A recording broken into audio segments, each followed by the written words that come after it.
কি বলবো জানি না, কোত্থেকে শুরু করব তাও জানি না। আমি চলচ্চিত্রের মানুষ, চলচ্চিত্র নিয়েই কথা বলি। আর চলচ্চিত্র নিয়ে কথা বলতে গেলে আমি কথা বলার আগে বলেছিলাম আমি আলমগীর।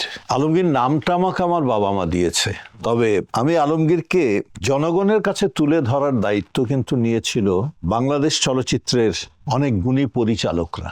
তাদের কারণেই আমি আজকে আলমগীর। আমি বলতে পারি আমি আলমগীর। আমাকে বাংলাদেশের অনেক পরিচালক, অনেক অনেক অনেক পরিচালকরা আমাকে তৈরি করেছে নিজের হাতে, দেখিয়ে দিয়ে একজন কারিগরের মতো কাঠের মধ্যে ঠুক ঠুক ঠুক ঠুক ঠুক করতে করতে আমাকে আলমগীর বানিয়েছে। তারা যতটুকু বলেছে অতটুকু যদি আমি নিতে পারতাম বা ধারণ করতে পারতাম, আমি হয়তো সারা বিশ্বের মধ্যে নামকরা একজন অভিনেতা হতে পারতাম। কিন্তু তারা যতটুকু বলেছে তার এতটুকু আমি নিতে পারিনি।